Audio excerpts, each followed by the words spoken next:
자, 이번에는 22년 3회 전력공학에서 출제되었던 문제를 좀 풀어보도록 하겠습니다. 자, 우선에 제가 한 가지를 먼저 안내를 드리자면, 앞서 제가 진행을 했었던 전자기학과 전기기기 과목 같은 경우에는 제가 각각에 있어서 20문항씩 다 외우게 되어가지고 복원을 진행했었는데, 실제 이 전력공학과 회로 이론 같은 경우에는 제가 이제 그 문제들을 미처 다 외우진 못했습니다. 어쨌든 제 기억력에 있어서 한계도 좀 있고 해서, 그래서 조금 어떻게 할까 고민을 하다가 요번에 19일에 전기기사 필기시험을 또 응시하는 분이 계셔가지고 그분의 도움을 받아서 이렇게 전력공학에 대한 문제를 복원할 수가 있었습니다. 자, 그래서 우리가 지금부터 풀어볼 문제는, 물론 대부분은 제가 12일에 시험을 치면서 외운 문제로 구성이 되어 있지만 일부 19일에 출제되었던 문제로 구성이 되어 있습니다. 그래서 전체적인 문항 밸런스는 조금 안 맞을 수가 있고요. 그리고 문제의 유형에 있어서는 제가 기억을 하지만 정확한 수치 값이라던가 조건 같은 것들은 기억이 안 나는 부분도 조금 있었기 때문에 이런 부분은 제가 임의의 값으로 조금 대체를 했습니다. 그래서 이 부분은 참고하시어 바라봐 주셨으면 좋겠습니다.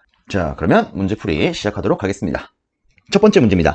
전력 조류의 계산에서 슬랙 모선의 미지량은? 하고 물었습니다. 우선에 여기서 말하는 이 미지량이라고 하는 것은 조류 계산을 통해 계산되는 값을 의미를 합니다. 즉 처음에는 우리가 모르는 값, 요거를 우리가 미지량이라고 하죠. 실질적으로 우리가 이 부분에 있어서 알고 있는 값, 다르게 말해서 지정값 내지 기지량과 그리고 지금 나와 있는 이 미지량에 대해서 우리가 몇 가지를 조금 익히는 것들이 있습니다. 그걸 살짝 띄워보면 이렇게 됐죠. 자, 전력 조류 계산에서 각각에 있어서 기지량과 미지량에 대한 것들이 발전기 모선, 부하 모선, 슬랙 모선, 이렇게 세 가지가 있습니다. 자, 지금 문제 같은 경우에는 슬랙 모선의 미지량을 물었기 때문에 답은 유효 전력과 무효 전력, 그래서 4번이 답이 되겠습니다. 자, 근데 솔직히 제가 이 문제 같은 경우에는 정확하게 미지량을 물었는지 기지량, 다른 말로 지정값, 요거를 물었는지 기억이 안 나더라고요. 그래서 요거는 제가 임의로 그냥 미지량으로 한번 구성을 해봤습니다. 그래서 이 부분은 참고를 조금 해주셨으면 좋겠습니다. 그래서 혹시나 만약에 내가 시험 치러 갔는데 기지량을 물었다, 그럼 그때의 답은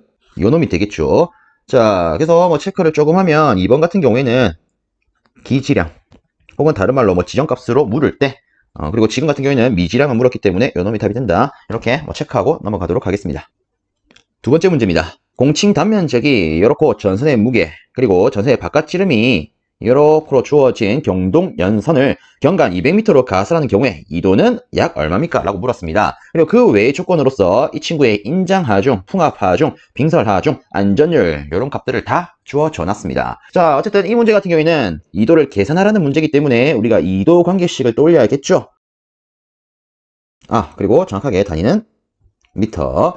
자, 그럼 여기서 우리가 여기에 주어져 있는 값을 여기에 맞게 한번 대입을 해보도록 하겠습니다. 자, 우선에 해당 수식에 있어서 이 W는 전선의 전체 합성 하중을 의미한다. 그죠? 그래서 자, 보면 실질적으로 이제 대지 쪽으로 향하는 방향의 하중값인 전선의 실제 무게와 그리고 빙설 하중, 이 둘은 우리가 이런 식으로 합으로 놓을 수가 있을 거고요. 자, 그리고 이와 다른 방향으로 작용하게 되는 이 풍압 하중 같은 경우에는 따로 이런 식으로 구성을 해서 벡터 합으로 나타낼 수가 있다. 그죠? 자, 그래서 지금 제가 쓴 것까지가 전선의 전체 합성 하중이 되겠습니다. 그리고 이제 필요한 거, 여기에 S라고 쓴 거, 이 친구는 우리가 경간이라 부른다. 그죠? 그래서 여기다가 주어진 경간 200m 그대로 쓰겠습니다. 자, 그리고 아래쪽에 8 그대로 적어 주시고, 자, 그 다음으로 필요한 게 여기 T값인데, 이 T값 같은 경우에는 우리가 보통 수평 장력이라 부릅니다. 근데 지금 같은 경우에는 인장 하중과 안전율이 주어져 있어요. 그래서 요놈 같은 경우에는 실질적으로 이런 식으로도 표현할 수가 있습니다. 자, 그래서 요거를 여기다 그대로 적용을 하면, 자, 주어진 인장 하중 값이 7,912호, 안전율이 2.25. 그래서 지금 제가 적어 놓은 요거를 여러분들이 갖고 계신 가장 큰 무기 계산기에다가 톡 넣으면 이 계산기라는 친구는 답을 이렇게 퇴하고 뱉어낼 겁니다. 그렇기 때문에 우리는 대략적으로 3.78 미터네요. 얘를 답으로 고를 수가 있겠죠. 그래서 지금 문제의 답안은 이렇게 3번 고를 수 있겠습니다. 세 번째 문제입니다. 그림과 같이 선간 전압이 30kV인 삼상 송전선이 있답니다. 자, 송수전단의 변압기 중성점에 각각 R1이 200, R2가 600인 저항을 설치하여 접지했을 때 일선 지락이 발생한 경우에 지락 전류는 얼마입니까? 라고 물었습니다.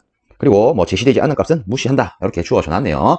자, 일단 요 문제 같은 경우에는요, 뭐 이런 식으로 일단 지락이 발생을 했는데, 그럼 이때 이 전류를 구하려면 어쨌든 이렇게 지락이 생겼을 때 전류가 뭐 이런 식으로 흐를 수가 있겠죠. 그럼 이때 이 장 R1에 흐르는 전류와 R2에 흐르는 전류를 알면 실질적인 지락 전류를 우리가 알 수 있겠네요. 그렇죠. 자, 그러면 한번 해보도록 하겠습니다. 첫 번째로 R1 저항에 흐를 수 있는 전류를 I1이라 하고, R2 저항에 흐를 수 있는 전류를 I2라고 쓰겠습니다. 그럼 이 경우에는 우리가 이렇게 쓸 수가 있다, 그죠? 대지전압 나누기 저항력, 얘도 마찬가지로 뭐 이런 식으로 쓸 수가 있을 겁니다. 그럼 여기서 실제 이 전압 같은 경우에는 우리가 상전압으로 보는 값이기 때문에 실질적으로는 이렇게 쓸 수 있겠죠. 자, 보시면 지문에서 선간 전압이 30kV로 주어졌습니다. 그러면 상전압 기준으로 하면 이렇게 쓸 수가 있을 겁니다. 근데 어쨌든 기본 단위는 kV로 주어졌기 때문에 뒤에 k를 이런 식으로 환산하도록 하겠습니다. 그리고 이 R1 값은 200이다, 그죠? 자, 그래서 요거를 계산기에 넣으면 86.6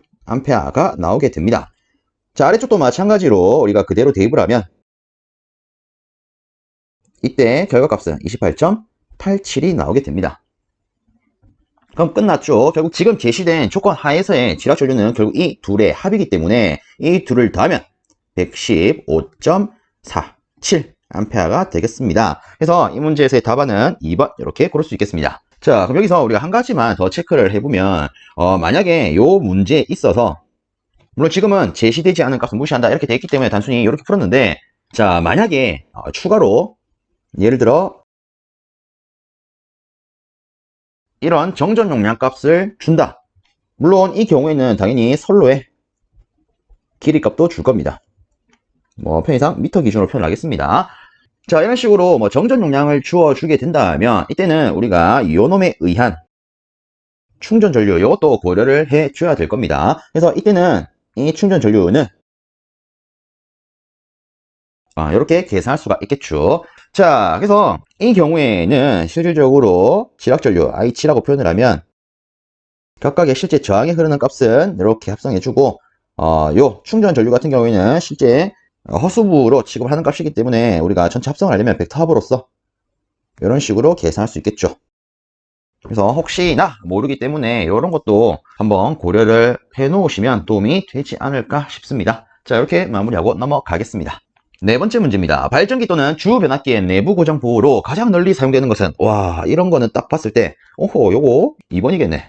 바로 고를 수 있어야겠죠. 요거는 따로 설명 없이 바로 넘어갑니다. 자, 다섯 번째, 선택 지락 계정기의 용도는 하고 물었습니다. 자, 일단 뭐 보기를 보시면 단일회선, 병행 2회선, 단일회선, 병행 2회선 이런 식으로 주어졌는데, 우선에 지락 계정기라고 하는 것은 어쨌든 뭐 지락 고장이 발생했을 때 차단하는 장치의 일종입니다. 그렇죠? 그러면 우리가 일단 문구를 보고 실질적으로 답은 둘 중에 하나를 고를 수가 있을 거예요. 근데 이 맨 앞에 이 단어에 조금 체크를 해봅시다. 자, 선택. 보통 선택이란 말은 우리가 어떨 때 쓸까요? 그렇죠? 일반적으로는 어떠한 것들이 여러 개 있을 때, 뭐 그 중에 하나를 고른다, 이런 표현을 쓸 때 선택한다, 이런 말을 쓰겠죠. 뭐 예를 들어서 여기에 어떤 공이 뭐 5개 있습니다. 여기서 내가 원하는 걸 고를 거예요. 그때 나는 이걸 선택할게요, 뭐 이런 식으로 말을 하죠. 근데 이 공이 한 개밖에 없어요. 이 상태에서 나는 이거 선택할게요, 이런 말은 잘 안 쓰죠. 한 개가 있으면 요거는 뭐 고를 수 있는, 뭐 다르게 말하면 우리가 선택지가 없다라고 하지 않습니까? 그죠? 그래서 기본적으로 이 선택이라고 하는 단어는 한 개보다 많은 개수가 있을 때, 즉 최소 2개 이상의 어떤 개수가 있을 때 쓸 수 있는 고른 형태에서의 표현이라고 보시면 되겠습니다. 그래서 당연히 답은 단일로는 쓸 수가 없을 거고 최소한 2개 이상인 병행 2회선, 그래서 답은 2번 이렇게 고를 수 있겠습니다. 여섯 번째 문제입니다. 최소 동작 전류값 이상이면 일정한 시간에 동작하는 특성을 지니는 계정기는? 하고 물었습니다. 우리가 여기서 조금 체크를 하자면 일정한 시간. 자, 얘를 우리가 다르게는 정해진 시간이라고 표현할 수가 있습니다. 그래서 정해진 시간에 동작하는 거기 때문에 정한시 계정기 요놈을 답으로 고를 수가 있습니다. 이 외적으로 우리가 몇 가지만 조금 살펴보면, 자, 제일 먼저 순환시부터 한번 언급을 해보도록 하겠습니다. 자, 순환시라고 하는 것은 이 계정기가 동작할 수 있는 최소 동작 전류 이상의 전류가 흐른다. 그러면 이 경우에 즉시 동작하는 것을 의미를 합니다. 뭐 다르게 말하면 최소 동작 전류 이상의 전류가 흐르는 그 순간 동작을 하더라 라고 해서 순간적인 시간에 대해서 동작을 한다. 그래서 순환시 계정기. 이런 개념이 되겠습니다. 자, 그 다음에 정한시 같은 경우에는 방금 언급했던 것처럼 최소 동작 전류값 이상의 전류가 흐르게 되면 순환시처럼 그 즉시 동작하는 게 아니라 정해진 시간이 경과한 뒤에 동작을 하는 특성을 지닙니다. 그래서 정해진 시간, 즉 정해진 시한으로 동작을 한다 라고 해서 정한시라고 부른다는 거 체크해 주시고요. 자, 그 다음에 이 반환시 계정기라고 하는 것은 일단 뭐 다른 계정기들과 같이 최소 동작 전류 이상의 전류가 흐르는 경우에 당연히 얘도 동작을 할 건데 그 동작에 대한 특성에 있어서 동작 시간과 전류값이 이름 그대로 반비례하여 동작을 하는 특성을 갖더라. 자, 그리고 네 번째, 반한시성 정한시 계정기. 요놈 같은 경우에는 반한시의 성질과 정한시의 성질을 같이 갖는 친구인데 뭐 간단하게 말을 하자면 어느 전류값까지, 즉 어떤 정해진 전류값 이 전까지는 반한시성 특징을 갖고 그리고 그 전류값 이상이 되는 경우에는 정한시의 특성을 갖는 계정기를 의미를 합니다. 자, 일곱 번째 문제입니다. 복도체를 사용하는 경우에 송전 용량이 증가하는 주된 이유는? 하고 물었습니다. 요 같은 경우에는 이미 다들 알고 계시겠지만 다시 한번 짚어보면 실제 복도체를 사용하는 경우에는 단도체에 비해서 선로의 작용 인덕턴스가 감소하게 되고 작용 정전 용량은 증가하게 됩니다. 그래서 전체적인 합성 리액턴스 성분은 줄어들게 되죠. 자, 이렇게 합성 리액턴스 성분이 줄어들게 되면 선로의 송전 용량 관계식, 자, 요 관계에 이거해서 요 합성 리액턴스가 줄기 때문에 송전 용량이 증가하더라, 뭐 이런 식으로 볼 수 있는 부분이죠. 그래서 이 문제에 있어서 실질적인 답안은 우리가 방금 여기 체크를 한 선로의 작용 인덕턴스가 감소, 작용 정전 용량이 증가해서 요놈이 답이 되겠습니다. 여덟 번째 문제입니다. 수력 발전 설비에서 흡출관을 사용하는 목적은? 하고 물었습니다. 자, 일단 여기에 언급이 되어 있는 이 친구, 즉 흡출관, 요놈이 어떤 건지 좀 알면 좋겠죠. 자, 이 흡출관이라고 하는 것은 작용 낙차가 작은 반동 수차에서 유효 낙차를 늘리기 위해 러너 출구에서 방수면까지의 접속관을 의미를 합니다. 즉, 이 흡출관이라고 하는 것은 간단하게 유효 낙차를 늘리기 위한 용도로 사용하는 장치가 되겠습니다. 그래서 이 문제 같은 경우에 답안은 3번 유효 낙차를 늘리기 위해 이렇게 고를 수 있겠습니다.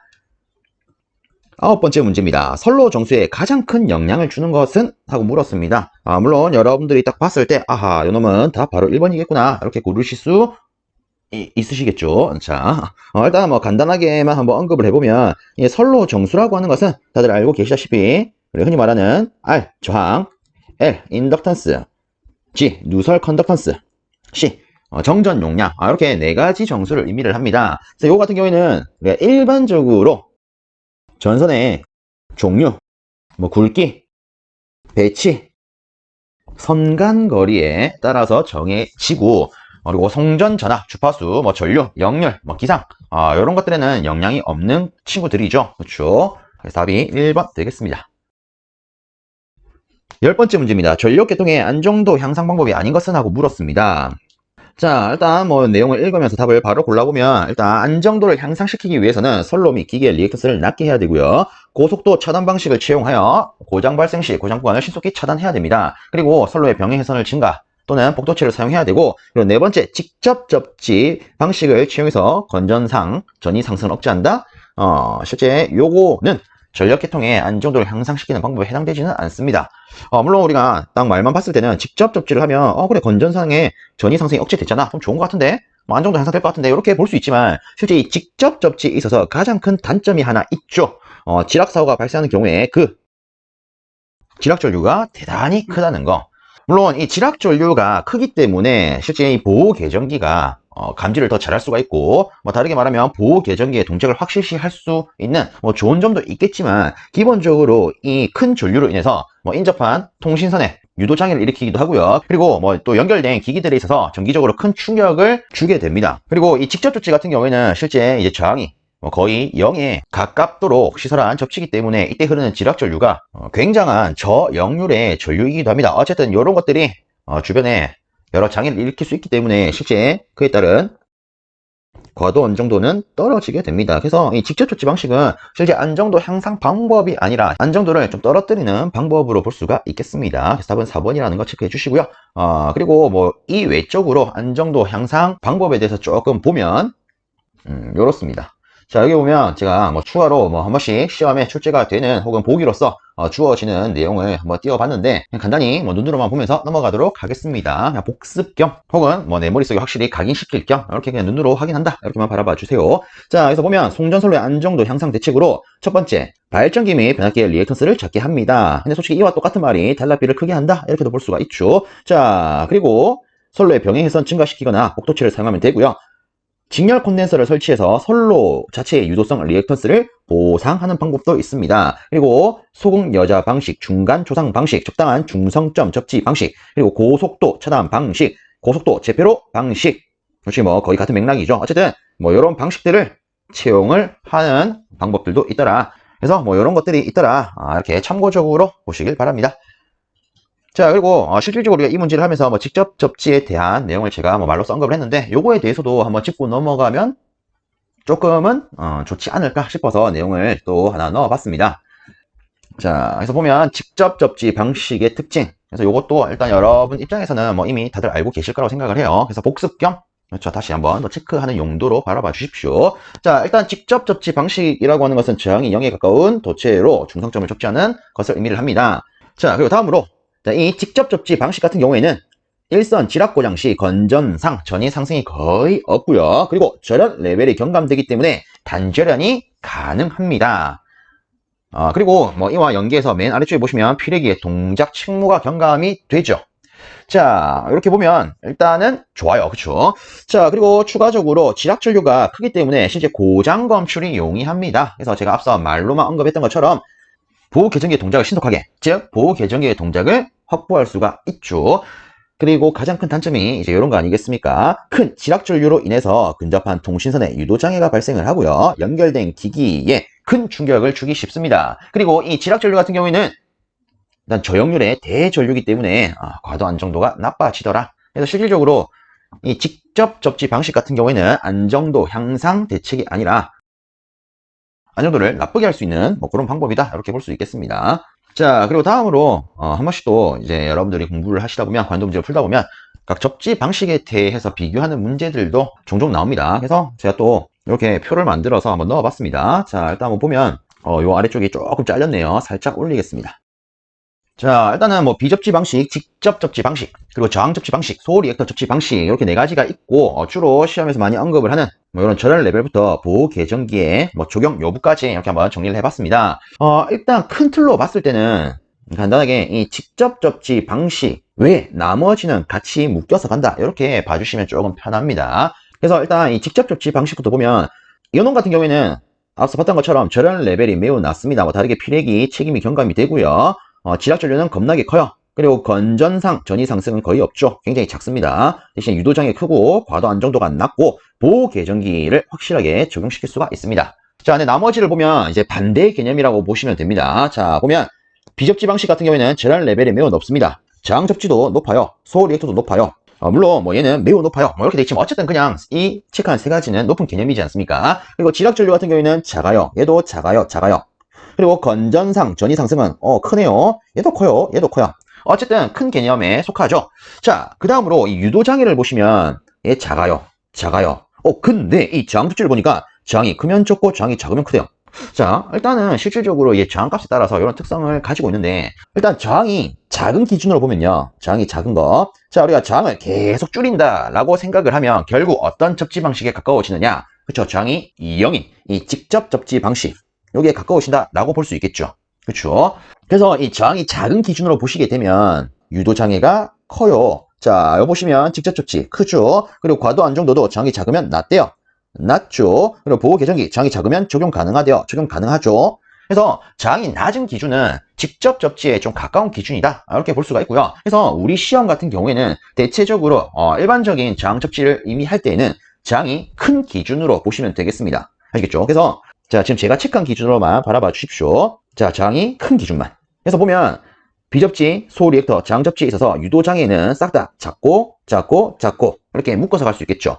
그리고 과도 안정도도 보시면 비접지 방식은 높아요. 아, 저항접지. 요 기준만 보면 된다라고 했었죠. 높아요. 높아요. 같이 묶어 갈 수 있겠네요. 보호 계전기 적용 곤란한데요. 얘도 적용 애로사항 있죠. 얘도 애로사항이 있더라. 그래서 보시면 비접지, 그리고 우리가 흔히 말하는 저항이 큰 기준의 저항접지, 그리고 소리액터 접지 방식은 같이 한꺼번에 묶어서 갈 수가 있습니다. 그래서 혹시나 뭐 접지 방식에 대해서 비교하는 문제, 혹은 뭐 이런 거에 각각에 대해서 뭐 묻는 문제가 있다. 그럼 단순히 직접 접지 방식을 기준으로 조금 챙기신 다음에 나머지 것들은 싹 다 직접 접지와 반대로 뒤집는 형태로서 챙기면 조금 수월하지 않을까 싶습니다. 자, 그래서 이렇게 안내를 마무리하고 넘어가도록 하겠습니다. 11번 문제입니다. 원자로에서 고속 중성자를 열 중성자로 바꾸어주는 것은? 하고 물었습니다. 이런 식으로 고속의 중성자를 열 중성자로 바꾸어주는 것을 우리는 감속제라고 부릅니다. 실제 이 감속제라고 하는 것은 원자로의 핵분열 반응 과정에서 생성되는 이 고속의 중성자를 열 중성자로 감속을 시켜서 핵분열이 더 잘 일어나도록 하는 물질을 의미를 합니다. 그래서 이거 같은 경우에는 혹시나 모르죠. 일단 여러분들이 또 시험을 치러 갔을 때 얘가 또 나올 수가 있기 때문에, 그래서 보면 일단 이름을 보니까 얘가 고속이래요. 일단 말 그대로 이 중성자가 겁나 고속으로 막 뛰어다닌다, 이런 개념으로 볼 수 있겠죠. 근데 어쨌든 다른 걸로 바꿨는데 이거 보니까 고속이라는 말이 사라졌어요. 그럼 우리가 생각했을 때 얘는 고속이고 얘는 고속이라는 말이 없네? 그러면 보다 속도가 느려졌겠구나, 뭐 이런 식으로 생각할 수 있겠죠. 그래서 고속인 속도를 보다 느리게 한 거니까 우리가 뭐 속도를 느리게 하는 것을 다른 말로 감속이라 부르죠. 그래서 이때는 감속제가 된다, 뭐 이런 식으로 비교적 간단하게 챙기시면 좋을 것 같습니다. 자, 12번째 문제입니다. 그림과 같이 전력선과 통신선 사이에 차폐선을 설치하였을 때 각 선 사이의 상호 임피던스를 이렇다라고 하면 차폐 저감계수는? 하고 물었습니다. 단 차폐선의 자기 임피던스를 뭐 이렇다라고 주어졌습니다. 그리고 이게 그림도 실제 이렇게 주어졌었던 걸로 기억을 합니다. 자, 그래서 요거를 한번 풀어보도록 하겠습니다. 자, 일단 제가 뭐 여기에 두 가지의 그림을 띄웠는데, 하나는 차폐선이 없는 경우고요. 하나는 지금 여기 주어진 그림과 같이 차폐선이 있는 경우가 되겠습니다. 자, 일단 뭐 여기서 나와 있는 이 차폐선이라고 하는 것은 이 전력선에 흐르는 전류 성분에 의해서 이 통신선에 나타나는 유도 전압을 줄이기 위해서 쓰는 장치다, 그죠? 그럼 당연히 이 차폐선이 있고 없고에 따라서 이 통신선에 유도되는 전압의 차이가 존재를 할 겁니다. 그럼 실제 여기서 말하는 이 차폐 저감계수는 이 차이에 대한 하나의 비가 될 겁니다. 그렇겠죠? 그러면 우리가 이렇게 한번 해봅시다. 우선적으로 이 위에 있는 그림과 같이 차폐선이 없는 경우에 이 통신선에 얼만큼의 유도전압이 발생하는지 이거부터 따져보도록 하겠습니다. 자, 이 전력선에 이런 식의 전류가 작용을 할 때 이 통신선에 유도되는 전압, 얘를 편의상 E2라고 놓겠습니다. 네, 보면 지문에 이렇게 아래침자 2로 제시가 되어 있기 때문에, 자, E2는 마이너스 오메가 M L 뭐 I0 뭐 이런 형태로 우리가 쓸 수가 있겠죠. 일단 여기서 이 M이라고 하는 것은 실제 이 두 도성 간에 있어서의 상호 인덕턴스가 될 거고요. 실제 뭐 단위로는 뭐 편의상 이렇게 적겠습니다. 헬리 퍼 미터. 그렇죠. 길이당 인덕턴스가 되겠죠. 그럼 요거 같은 경우에는 실제 선로의 길이 이렇게 될 겁니다. 그러면 실질적으로 어쨌든 간에 요 놈에 대한 전체 단위 자체는 헬리가 될 거고요. 각 속도에다가 혹은 각 주파수에다가 이 헬리 값을 곱하면 뭐 간단히 표현하면 이런 꼬라지 아니겠습니까? 이거 자체가 리액턴스 내지 임피던스, 이렇게 표현이 되겠죠. 그래서 이 지문에 보면 이런 말이 있습니다. 각 선 사이의 상호 임피던스가 이렇다고요. 그럼 여기서 일단 전력선과 통신선 간에 작용하는 상호 임피던스를 보면 Z12 지금 이렇게 되어 있죠. 그러면 결국 자 보세요. 이 형태 자체가 하나의 임피던스인 표현이기 때문에 요거를 우리는 이렇게 쓸 수 있겠네요. 마이너스. 자, 이 둘 사이의 상호 간의 임피던스 Z12 I0요. 이렇게 쓸 수가 있겠죠. 자, 이 경우는 지금 차폐선이 없을 때 유도 전압이 되겠습니다. 그럼 차폐선이 있을 때 유도 전압 한번 따져보도록 하겠습니다. 자, 우선적으로 이 통신선에 유도되는 전압은요, 이 전력선으로부터 형성되는 값이 있을 겁니다. 그럼 요 같은 경우에는 실제 우리가 앞에 했던 것처럼 마이너스 Z12 I0 뭐 이렇게 표현할 수가 있겠죠. 자, 근데 이번에는 위에와 다르게 이 차폐선이 존재를 하고 있습니다. 자, 그러면 우리는 얘를 이렇게 바라볼 수 있을 거예요.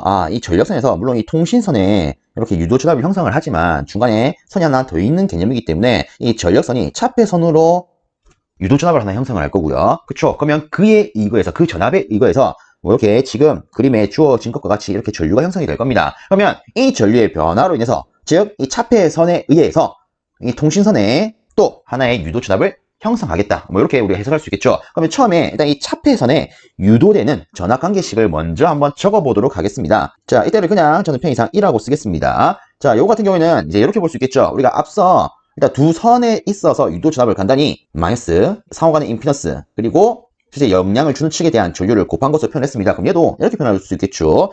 어쨌든 전력선이 차폐선으로 영향을 줄 거기 때문에 자 마이너스 쓰고 둘 사이에 상호간의 임피던스 Z1S가 될 거고 그리고 영향을 주는 측에 대한 전류 I0 이렇게 표현할 수가 있겠네요.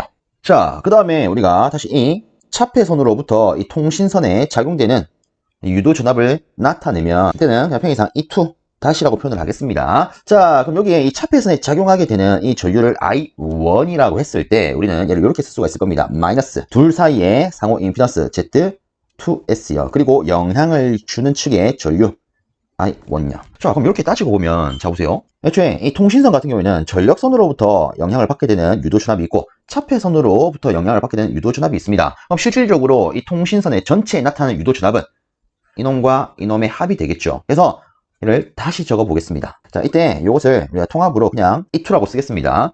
구분해서 그냥 E2T라고 합시다. 통합했다. 그럼 이 경우에는 Z12 I0 마이너스 Z2S I1 이렇게 될 겁니다. 실제 일단 차폐선을 쓰는 목적 자체가 전력선에서 통신선에 영향을 주는 것을 줄이기 위함 아니겠습니까? 그래서 이 전력선 기준으로 나타내 보도록 하겠습니다. 즉 여기는 I1을 I0 꼴로 바꾸어 보도록 할게요. 그럼 얘는 어떻게 바꾸면 되느냐? 자, 봅니다. 이 전력선에서 차폐선으로 영향을 준 유도 전압이 수식이 이렇다라고 했어요. 그렇죠? 그리고 실제 이 차폐선에 흐르는 전류가 I1이라고 표현이 되어 있습니다. 그럼 이 전류는 우리가 어떻게 표현할 수 있을까요? 일단 우리가 이 차폐선에 나타나는 유도 전압을 하나 알았겠다. 그리고 이 차폐선의 지놈에 대한 임피던스 알고 있겠다. 그럼 이때는 I는 Z분의 E 하면 되겠네. 이렇게 표현할 수 있겠죠. 그래서 다시 얘를 이쪽으로 조금 빼면 이때 I1이라고 하는 것은 ZS분의 여기에 유도되어 있는 전압 E 이렇게 쓸 수가 있을 겁니다. 근데 실질적으로 이 E가 마이너스 Z1S I0 이렇게 표현이 되죠. 그리고 분모 ZS 이렇게 될 겁니다. 그럼 요거를 여기다가 한번 그대로 대입을 해보자고요. 자, 그래서 대입을 하면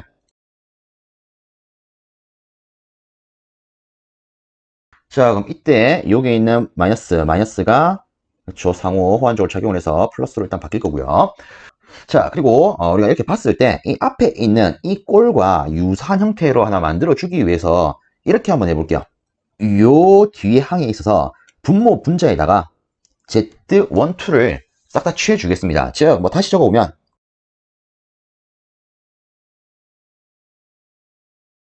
이렇게 되겠죠.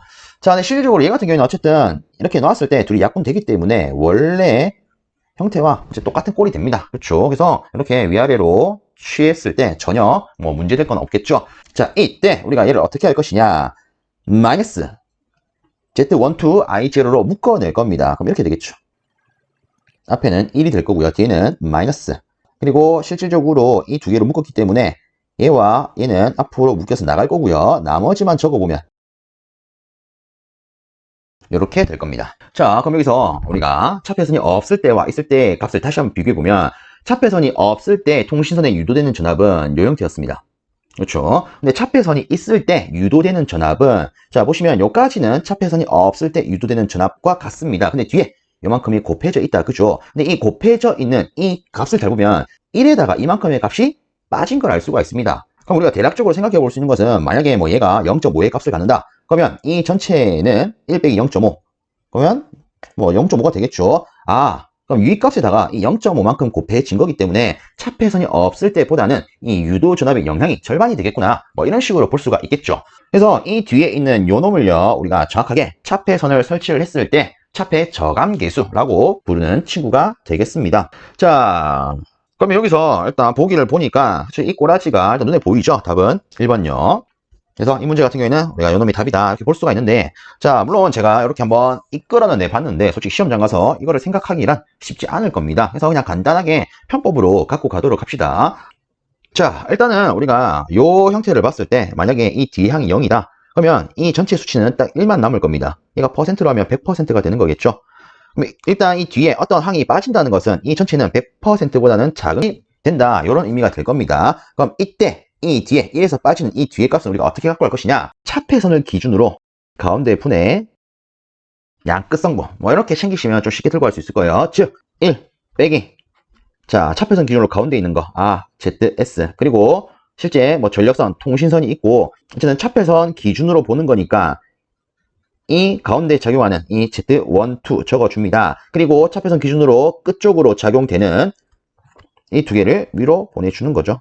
그래서 1 빼기 뭐 차폐선 기준으로 가운데 분의 양끝 이런 식으로 챙겨가시면 뭐 혹시나 여기 시험에 나왔을 때 조금 쉽게 고를 수 있지 않을까 싶습니다. 그래서 참고적으로만 바라봐 주십시오. 자 다음으로 13번째 문제입니다.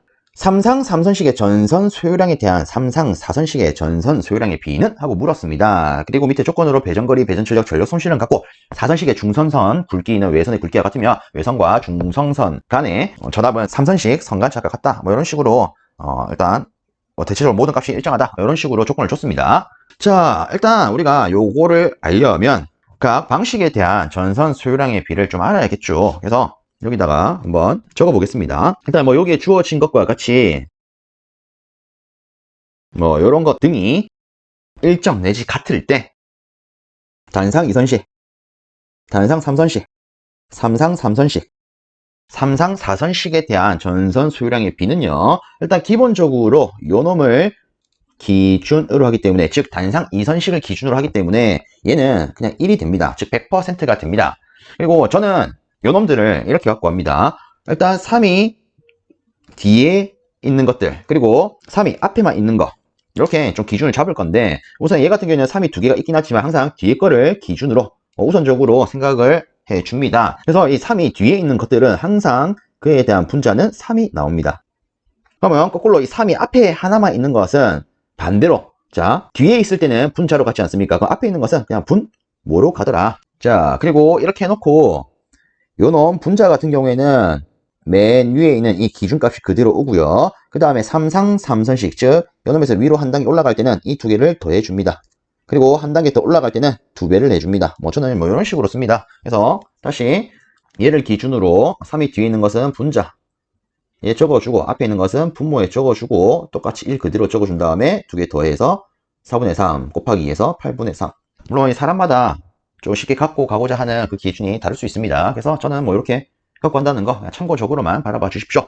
자 어쨌든 간에 지금 문제에서 요구하는 것은 3상 3선식에 대한 3상 4선식의 소요량 비를 물었습니다. 그래서 우리는 이렇게 쓸 수가 있겠죠. 3상 3선식에 대한 3상 4선식의 소요량 비 그래서 적으면 3상 3선식은 4분의 3이요. 3상 4선식은 3분의 1이요. 그래서 답은 9분의 4요. 이렇게 되겠죠. 답은 3번 이렇게 고를 수 있는 문제가 되겠습니다. 자, 14번째 문제입니다. 기력발전소의 가장 기본이 되는 랭킨 사이클의 TS 선도상에서 단열 팽창을 하는 기기와 이때 상태 변화를 옳은 것은? 하고 물었습니다. 실질적으로 이 문제 같은 경우에는 물론 뭐 기기와 이 단열 팽창하는 기기와 이때 상태 변화 이렇게 두 가지로 물은 걸로 보이는데 실제 보기 구성을 봤을 때 이 상태 변화들은 앞에 제시되어 있는 이 기기가 행해 주는 거에 맞게끔 짝지어져서 출제가 되었었습니다. 그래서 이 문제 같은 경우에는 단열 팽창을 하는 기기만 우리가 알고 있다면 상태 변화 굳이 볼 필요 없이 맞출 수 있는 문제였습니다. 그래서 이번 문제의 답 같은 경우에는 실질적으로 터빈, 요 1번이 답이 되는데 뭐 간단히만 이 랭킨 사이클에 대한 기본 구성도를 보도록 하겠습니다. 자, 그래서 여기에 이제 여러분들이 한 번쯤은 보셨던 랭킹 사이클의 기본 구성도와 TS 선도를 띄워놨습니다. 실질적으로 뭐 펌프, 보일러, 터빈, 그리고 복수기 이렇게 구성이 되어 있고 각각에 따라서 단열 압축, 등압 가열, 단열 팽창, 등압 방열 이런 과정을 거치게 됩니다. 그리고 이를 뭐 엔트로피와 온도에 대한 그래프로 나타낸 것이 여기 있는 TS 선도가 되죠. 그래서 이 문제 같은 경우에는 뭐 물론 TS 선도상에서 단열 팽창을 하는 어떻게 이렇게 제시가 되어 있지만 실제 뭐 기본 구성도에 있어서 각 장치에 저 역할을 고르는 문제라고 볼 수가 있겠습니다. 그래서 이런 게 출제가 되었었구나 참고적으로만 바라봐 주십시오. 자, 15번째 문제입니다. 자, 66kV 60Hz 3상 3선식 선로에서 중성점을 소리액터 접지를 했대요. 그리고 완전 공진 상태가 되었답니다. 이때 중성점에 흐르는 전류는 얼마입니까? 이렇게 물었습니다. 그리고 아래쪽에 보시면 소리액터를 포함한 영상 회로의 등가장은 200ohm이요. 중성점의 전류 준압은 4400V래요. 자, 근데 이 문제 같은 경우에는 어쨌든 보니까 완전 공진 상태라고 주어져 있다. 그죠? 그래서 실제 뭐 완전 공진이라고 하는 것은 리액턴 성분이 없다. 뭐 이런 거 아니겠습니까? 실질적으로 이 문제 같은 경우에는 딱 봤을 때 오우씨 이거 뭐지? 어떻게 푸는 거지? 이렇게 생각할 수 있는데 솔직히 이 문제는 진짜 간단하게 풀 수 있는 문제가 되겠습니다. 간단하게 생각을 하면 일단 뭐 삼상 삼선식 선로에서 뭐 중성점이 있다라고 하니까 이렇게 선 3개 빼놓고 중성점 이렇게 빼가지고 이렇게 소울 리액터 달았다 이렇게 볼 수 있겠죠. 그래서 삼상 삼선 나가고 있다. 뭐 이렇게 볼 수 있지 않겠습니까? 일단은 완전 공진 상태가 되었고요. 여기는 이 소울 리액터를 포함한 이 회로의 등가 저항 자체를 그냥 200ohm으로 줬습니다. 그리고 이 중성점에 있어서 나타나는 잔류 전압 자체를 4400으로 줬네요. 그러면 이 중성선을 따라서 흐르게 되는 전류는 소식 끝났죠? 아이고 전압 주어져 있겠다. 저항 주어져 있겠다. 아 그냥 오음의 법칙 갖다 박으면 되겠네요. 그래서 다시 한번 적어보면 중성점의 잔류 전압 4400 나누기 등가 저항 200 요거를 하니까 답은 그냥 22A가 되더라. 그래서 알고 보니까 겁나게 간단한 문제가 되겠습니다. 그래서 답은 2번. 자, 16번째 문제입니다. 다음 중 고압 배전솔로의 구성을 순서대로 나열한 것은? 하고 물었습니다. 자, 일단 뭐 지금 보기를 보면 맨 앞에는 배전 변전소라고 다 못을 박아놨습니다. 그리고 여러분들이 공부를 하시면서 이런 개통도는 한 번씩 보셨을 겁니다. 여기에 배전 변전소가 있어요. 그리고 이런 식으로 선이 쭉 뻗어 나가고요. 이렇게 또 선이 하나 있고 이런 식으로 또 나누어지는 선이 있습니다. 자, 요걸 가지고 우리는 이렇게 말을 하죠. 변전소에서 이렇게 선이 뻗어 나가는데 선로 도중에 부하의 접속이 없는 선을 우리는 급전선이라고 부릅니다. 자, 그리고 이 급전선 이후에 나오게 되는 이 선은요. 간선이라고 부르죠. 그래서 급전선에 접속된 수용 지역의 중심에서 전하의 분포 상태에 따라서 분기선을 내어 배전하는 모선의 역할을 하는 선로를 의미를 합니다. 그리고 제가 방금 언급을 했었죠. 부하의 분포 상태에 따라서 분기선을 낸다. 그래서 이 다음으로 오는 즉 이렇게 나누어진 선, 즉 분기되는 선, 이를 분기선이라 부르죠. 그래서 배전선로의 구성은요. 변전소, 다음으로 급전선, 다음으로 간선, 다음으로 분기선이 되어서 답은 4번이 되겠습니다. 그리고 모르겠어요. 여러분께 도움이 될지 모르겠지만 저는 이 고압 배전솔로의 구성 헷갈린다 뭐 이렇게 말씀하시는 분도 좀 계시더라고요. 그래서 간단하게 변이 급한 간부 그래서 변이 급한 간부 라고 해서 변전소, 급전선, 간선, 그리고 부저 밑에 하나만 더 붙여서 분기선 뭐 이런 식으로 갖고 가는 것도 낫지 않을까? 이렇게 한번 언급은 드려봅니다. 일단 뭐 요걸 챙길지 안 챙길지는 여러분들 선택사항이 되겠죠. 자, 이렇게 참고하시고 넘어가겠습니다. 자, 17번 문제입니다. 파동 임피던스가 300인 가공 송전선 1km 당의 인덕턴스는 약 몇 밀리헬리 퍼 킬로미터입니까? 라고 물었습니다. 그리고 뭐 단, 저항과 누설 리액턴스 무시한대요. 자, 일단 보면 우리가 흔히 뭐 특성 임피던스, 고유 임피던스라고 부를 수도 있는 이 파동 임피던스가 300ohm이라고 주어져 있습니다. 자, 근데 지금 우리가 구해야 되는 것은 일단 조건은 솔직히 꼴랑 이게 끝이에요. 그리고 나서 인덕턴스 요 놈을 물었습니다. 하하, 이거 어떻게 구해야 될까? 자, 일단은 봅시다. 보통 이제 많은 분들이 생각하기로는 이렇게 생각을 하시죠.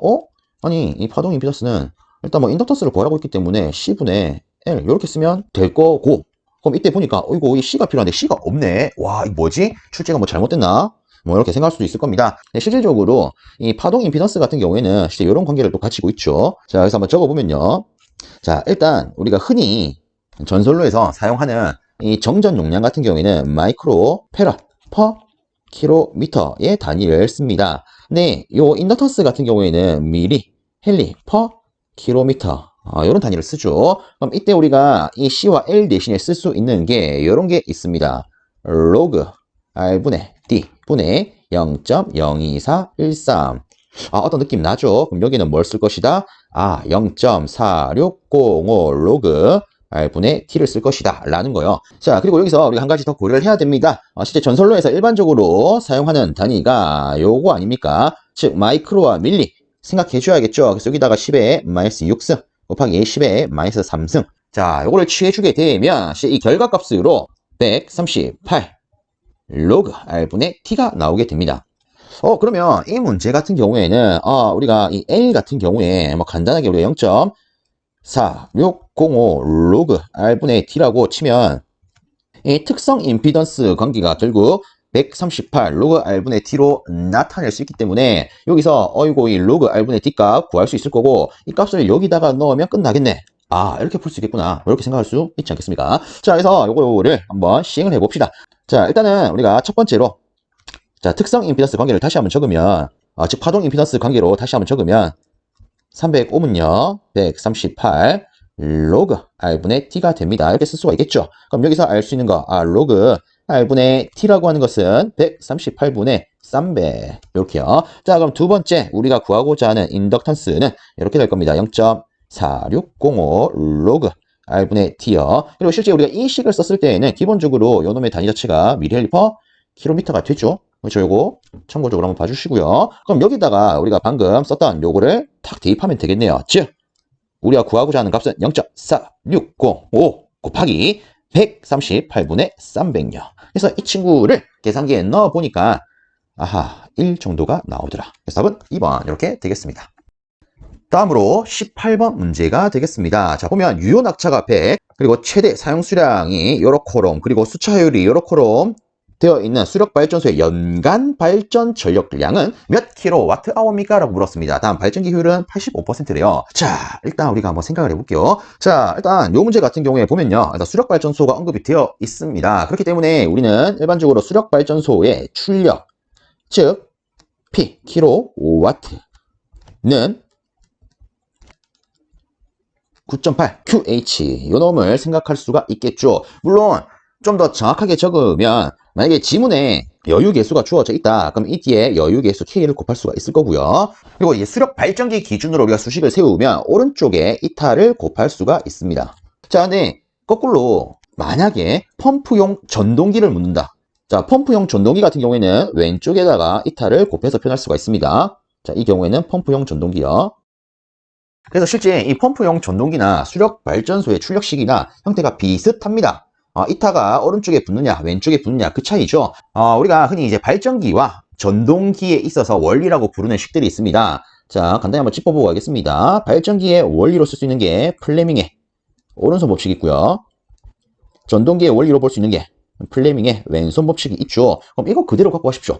발전기를 물으면 딱 P는 9.8 QH 요 기준으로 기억하신 다음에 요 놈은 오른손 법칙을 쓰기 때문에 오른쪽에다가 이타를 곱하면 되겠구나. 그럼 거꾸로 펌프용 전동기를 묻는다. 그럼 얘는 플레밍의 왼손 법칙이 그 원리이지 않습니까? 그래서 효율을 왼쪽에다가 붙이면 수식이 완성이 되겠구나. 그래서 이런 식으로 여러분들이 좀 구분하셔가지고 챙겨 가시길 바랍니다. 한 번씩 이제 펌프용 전동기 그리고 수력 발전기 혹은 수차 발전기에 대한 수식 굉장히 혼동하시는 분들이 있어요. 이 효율 때문에, 효율 위치 때문에. 그래서 간단하게 원리의 원리 그리고 전동기의 원리인 플레밍 아저씨의 오른손 법칙과 왼손 법칙을 이용을 해서 적용하는 형태로 들고 가시길 바랍니다. 자, 어쨌든 지금은 펌프용 전동기를 묻는 게 아니라 수차 발전기에 대한 걸 묻는 거기 때문에 수식을 이렇게 쓰도록 하겠습니다. 자, 일단은 지금 제가 쓴 것은 실제 수차 발전기의 출력식이지 않습니까? 근데 지금 보면 얘는 연간 발전 전력량 해놓고 단위를 보니까 킬로와트 아워로 물었습니다. 솔직히 우리가 얘를 떠올렸다면 뒤에 단위로 보니까 아워가 붙네. 그럼 여기다가 실제 사용 시간만 곱해주면 전체 단위가 킬로와트 아워가 되겠죠. 그리고 자, 봤을 때 연간이라고 했습니다. 그러면 실질적으로 이 시간은 1년에 대한 시간이 되겠네요. 그래서 1년은요 총 365일이 있고 그리고 하루는 24시간으로 구성되어 있으니까 전체적인 시간은 365 곱하기 24를 해서 취급할 수가 있을 겁니다. 그쵸? 자, 그래서 수식을 다시 짜겠습니다. 실제 우리가 뭐 수식적인 형태로 다시 나타내면 전력량 이렇게 쓸 수가 있겠죠. 단위는 킬로와트 아워요. 됐으면 위에 우리가 적은 이 수식, 즉 단위 킬로와트에다가 시간, 즉 아워를 곱하면 될 겁니다. 그래서 다시 쓰면 수식은 9 이렇게 되겠죠. 그러면 나머지 주어진 조건을 대입만 하겠습니다. 자, 9.8에다가 일단 최대 사용 수량 그대로 넣어 주시고요. 그리고 유효 낙차 100. 자, 그 다음에 뭐 제가 수식적으로는 여유 계수를 적었는데 이 문제에서는 여유 계수의 언급이 없습니다. 언급이 없을 때는 기본적으로 1이죠. 자, 그 다음으로 실제 여기에 이 효율은 우리가 정확하게는 종합 효율이라고 부릅니다. 그래서 뭐 수차 효율 곱하기 발전기 효율 하면 되죠. 그냥 간단하게 이 종합 효율은 그냥 모든 효율의 곱이다 이렇게 볼 수 있는 부분이 되겠죠. 그래서 이 같은 경우에 적어보면 일단 수차 효율이 70%이기 때문에 우리는 0.7을 쓸 수가 있고요. 그리고 마지막에 발전기의 효율이 85% 주어졌기 때문에 0.85까지 취할 수가 있습니다. 그리고 끝으로 365, 1 곱하기 24 이렇게까지 해줘야겠죠. 자, 그래서 요거를 여러분들이 계산기에 투입을 하시게 되면 계산기에서는 요런 값을 뱉어냅니다. 자, 근데 일단 요 보기를 보니까 이거 10의 7승이 묶여져 있네요. 그럼 요거를 다시 표현하면 우리는 이렇게 볼 수 있겠죠. 즉 대략 10 곱하기 10의 7승이 되더라. 그래서 답은 이렇게 3번 체크할 수 있는 문제가 되겠습니다. 다음으로 19번 문제입니다. 삼상 배전솔로 말단에 지상용률 0.6인 60kW의 평형 삼상 부하가 있습니다. 부하점에서 부하와 병렬로 전력용 콘덴서를 접속하여 선로 손실을 최소로 하고자 할 때 필요한 전력용 콘덴서의 용량은 몇 kVA입니까? 라고 물었습니다. 실질적으로 이 문제 같은 경우에는 역률 개선을 위해 필요한 전력용 콘덴서의 용량 문제라고 보시면 되겠습니다. 간단히 보면 자 어쨌든 선로 손실을 최소로 하고자 한대요. 우리가 좀 더 쉽게 생각을 하면 손실을 최소화한다는 것은 어쨌든 그 전력을 내가 유효하게 많이 쓴다. 쓸 수 있다. 이런 개념으로 접목할 수도 있지 않겠습니까? 그럼 내가 아주 유효하게 많은 부분을 쓴다라고 치면은 이때 유효하게 쓸 수 있는 비율이 몇 프로면 될까요? 100%면 되겠네요. 끝이죠. 지금 여기서 말하는 선로 손실을 최소로 하고자 한다. 이 말 자체가 이제 뭘로 표현할 수 있느냐? 간단하게 역률이 1이네. 이렇게 표현할 수 있는 겁니다. 그래서 간단히 보면 자, 이때 필요한 콘덴서의 용량은 보통 이제 이런 공식 많이 알고 계시죠? 기준이 되는 유효 전력에다가 탄젠트 세타1 빼기 탄젠트 세타2요. 다 있으면 개선 전 역률 분의 개선 전 무효율 빼기 개선 후의 역률 분의 개선 후의 무효율. 솔직히 지금은 초기의 역률이 0.6이고요. 우리가 콘덴서를 부착을 해가지고 선로 손실을 최소로, 즉 역률을 1로 만드는 거기 때문에 개선 후 기준은 역률이 1이 될 겁니다. 그럼 솔직히 뒤에 거, 이 무효율 같은 게 0이 되니까 이 뒷부분은 고려할 필요가 없겠네요. 그럼 나머지만 보면 되겠죠. 자, 역률이 0.6일 때는 그쵸, 이렇게 아시다시피 무효율은 0.8이 될 거고요. 이때 기준되는 유효 전력이 60kW이기 때문에 답은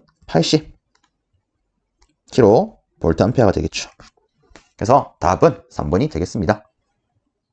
자, 20번 문제입니다. 아래 그림과 같은 회로에서 합성 산환자 정수를 각각 A-, B-, C-, D-라고 할 때 A-와 B-는 하고 물었습니다. 자, 일단 그림을 보면 이 친구와 이 친구가 직렬로 연결이 되어 있어요. 그냥 솔직히 요거는 단순히 행렬 계산으로 푸는 거죠. 그래서 요 두 행렬을 계산해서 나오는 결과 자체가 A-, B-, C-, D-래요. 그럼 우리 이 행렬 한번 조져보도록 하겠습니다. 어쨌든 행이라고 하는 것은 요걸 의미를 하고 열은 요것을 의미를 합니다. 그쵸? 그래서 우리가 보통 얘를 이렇게 부르죠. 얘는 1행 1열에 있다. 그래서 아래첨자를 이렇게 표현을 하겠습니다. 자, B- 같은 경우에는 1행 2열에 있어요. 그리고 C는요 2행 1열, D는 2행 2열 이런 식으로 표현을 하죠. 그래서 지금 구하고자 하는 것은 결국 1행 1열에 대한 연산값 A-이기 때문에 앞에 거에 있어서 1행 그리고 뒤에 거에 있어서 1열로만 계산을 해주면 됩니다. 그래서 한 번씩 이제 이 행렬 계산하는 거 어려워하시는 분들이 계신데 이렇게 생각하지 마시고요. 우리가 지금 하고자 하는 게 행열이지 않습니까? 그래서 이렇게 행열이 두 개가 있을 때 순서대로 행에 대한 기준, 열에 대한 기준이다. 이렇게 쓰고 시작을 해보십시오. 그래서 행열 아닙니까? 행은 가로, 열은 세로죠. 그래서 얘는 1행 1열이기 때문에 앞에 행은 1행 요 그대로. 그 다음에 뒤에 2열 기준할 때도 1이죠. 1열 기준으로 앞에 거끼리 뒤에 거끼리 곱해서 더하면 된다. 이렇게만 들고 가시면 되겠습니다. 그래서 앞에 거끼리 곱하고 뒤에 거끼리 곱해서 더하면 A-는 이렇게 되겠죠. A1, A2 더하기 B1, C2요. 자, 그 다음에 이 B-를 보면 B-는 1행 2열 기준이기 때문에 1행 2열 기준으로 앞에 했던 거와 똑같이 계산해주면 되겠습니다. 즉 앞에 거 곱하고요. 뒤에 거 곱해줍니다. 그리고 끝으로 더해주면 끝이죠. 그래서 실질적으로 지금 이 문제에서는 A-와 B-를 물었기 때문에 답은 바로 1번이 되겠습니다. 연습 삼아 C-, D-도 한번 나타내 보면 C- 같은 경우에는 2행 1열 기준입니다. 그래서 두 번째 행, 첫 번째 열 기준으로 앞에 거끼리 곱해줍니다. 그래서 이렇게 될 거고요. 뒤에 거끼리 또 곱해줍니다. 그리고 더해주면 끝나죠. 자, 그 다음에 D- 같은 경우에 얘는 2행 2열 기준이기 때문에 앞에 거 2행, 뒤에 거 2열 기준으로 앞에 거끼리 곱해서 이런 식으로 뒤에 거끼리 곱해서 이런 식으로 표현할 수가 있죠. 그리고 다 하면 끝이죠. 그래서 행렬 계산은 이렇게 진행된다는 거 다시 한번 참고적으로 보고 끝을 내겠습니다. 자, 그래서 이렇게 뭐 20가지 문제를 한번 풀어봤는데, 실질적으로 제가 2가지의 문제를 더 넣어봤습니다. 그래서 보면, 문제 알파가 있어요. 그래서 이 같은 경우에는 19일 날 시험을 치르셨던 제 지분께서 이런 문제도 출제가 되었어요 라고 말을 해주셔가지고 추가를 해봤습니다. 그래서 아무래도 저는 이제 10일 날 시험을 쳤고요. 여기 10일 날 시험을 쳤고 제 지인분은 19일 날 치다 보니까 당연히 문제 가지수가 조금 20개보다 넘을 수밖에 없겠죠. 그래서 어찌 보면 일단 뭐 도움은 되지 않을까 해서 한 2가지만 한번 추가를 해봤습니다. 그래서 문제 알파. 자, 보시면 154 송전계통의 절연 협조에서 충격 절연 내력이 작은 순서대로 나열된 것은? 하고 물었습니다. 자, 그래서 보면 일단 피레기로 싹 다 시작을 해서 선로 애자로 싹 다 끝이 나는데 이제 문제는 중간만 우리가 맞추면 되겠죠. 자, 일단 요거 같은 경우에 우리가 뭐 큰 순서대로부터 적으면 이렇게 될 겁니다. 선로 애자가 제일 크고 그 다음에 결합 콘덴서, 기기 부싱, 변압기, 피레기요. 그래서 뭐 여러분들 뭐 요런 그림 한 번씩 보시죠. 대충 제가 뭐 그림을 그렸는데 여기 선로 애자예요, 결합 콘덴서요, 기기 부싱이에요, 변압기예요, 피레기예요, 이런 거요. 요 같은 경우에 저는 이렇게 기억을 합니다. 어쨌든 일단 답부터 고르고 오면 뭐 작은 순서대로 나열한 것은 하고 물었기 때문에 이 역순인 1번 얘를 고르면 되는데 요 같은 경우에 저는 앞글자 따서 이렇게 들고 갑니다. 피토하는 변기 결선력 혹은 뭐 피나는 변기 결선 뭐 이런 식으로 앞글자만 따서 작은 거 순서대로 들고 가면 조금 편할 수 있겠죠. 그래서 참고적으로만 바라봐 주십시오. 넘어갑니다. 자, 그 다음으로 문제 베타. 실제 요 같은 경우에는 7월 12일 날 제가 맞닥뜨렸던 문제입니다. 근데 요거를 제가 뭐 이제 번외 문제로서 이렇게 베타로 뺐는데 일단 보면 진짜 심플하게 나왔습니다. 주택, 아파트에서 사용하는 표준 부하는? 하고 물었습니다. 우리가 뭐 예전 기준으로 하면은 실제 30으로 볼 수 있는데 이제 기준이 바뀌었습니다. 40으로요. 그래서 요거 챙겨주시고 특히나 이 내용 같은 경우에는 나중에 여러분들 실기 가서도 뭐 기본적으로 깔고 가는 내용이기 때문에 미리 좀 챙기면 도움이 되실 겁니다. 자, 이렇게 해서 20문제 아니죠, 정확하게는 22문제에 대해서 한번 풀어보았습니다.